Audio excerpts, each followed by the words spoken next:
ಭಾಗದಲ್ಲಿ ಹೆಚ್ಚಾಗಿ ಟ್ರಾಫಿಕ್ ಆಗಿದೆ. ಅಂದರೆ ಫುಟ್ಪಾತನ್ನು ಮತ್ತೆ ಹಾಕ್ಕೊಂಡು ಮತ್ತೆ ಟ್ರಾಫಿಕ್ ಜಾಮ್ ಆಗ್ತಕ್ಕಂಥದ್ದು, ಮತ್ತು ಈ ಅಂಗಡಿಗಳು ಮುಂದೆ ಬಂದುಬಿಟ್ಟಿವೆ, ಅಥವಾ ಮತ್ತೆ ಮುಂದಕ್ಕೆ ಅದನ್ನು ತೆರವು ಮಾಡೋದು ಏನನ್ನ ಇದೆ ಸರ್?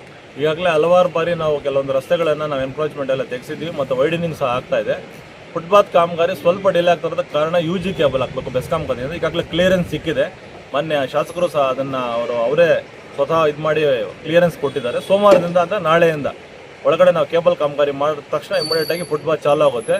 ಆನಂತರ ಏನಾದರೂ ಒತ್ತುವರಿ ತೆರವುಗಳು ಒತ್ತುವರಿ ಮಾಡಿಕೊಂಡ್ರೆ ಯಾವುದೇ ಕಾರಣಕ್ಕೂ ಮುಲಾಜಿಲ್ದಂಗೆ ಈಗಾಗಲೇ ಏನು ಬೆಂಗಳೂರಲ್ಲಿ ಮಾನ್ಯ ಕೃಷ್ಣ ಬೈರೇಗೌಡ ಸಾಹೇಬರು ಸ್ಟೆಪ್ಸ್ ತಗೊಳ್ತಿದ್ದಾರೆ, ಅದೇ ಮಾದರಿಯಲ್ಲಿ ಇಲ್ಲೂ ಸಹ ವಾರ್ನ್ ಮಾಡ್ತೀವಿ. ಆಗಲಿಲ್ಲ ಅಂದರೆ ಅಂಗಡಿಗಳ ಮುಂದೆ ಇರೋದನ್ನು ತಗೊಂಡೋಗಿ ಗುಜರಿಗೆ ಹಾಕ್ತೀವಿ, ಇಲ್ಲಾಂದರೆ ದಂಡವಿಸ್ತೀವಿ. ಮುಂದಿನ ದಿನಗಳಲ್ಲಿ ಕ್ರಿಮಿನಲ್ ಪ್ರಕರಣ ಸಹ ಹಾಕ್ತೀವಿ. ಉದ್ದೇಶ ಇಷ್ಟೇ, ಸುಪ್ರೀಂ ಕೋರ್ಟ್ ಆದೇಶದಂತೆ ಯಾವುದೇ ಕಾರಣಕ್ಕೂ ಫುಟ್ಪಾತು ಸಾರ್ವಜನಿಕರಿಗೆ ಓಡಾಡಲಿಕ್ಕೆ ಅನುಕೂಲ ಮಾಡಿಕೊಡ್ಬೇಕಂತಿದೆ.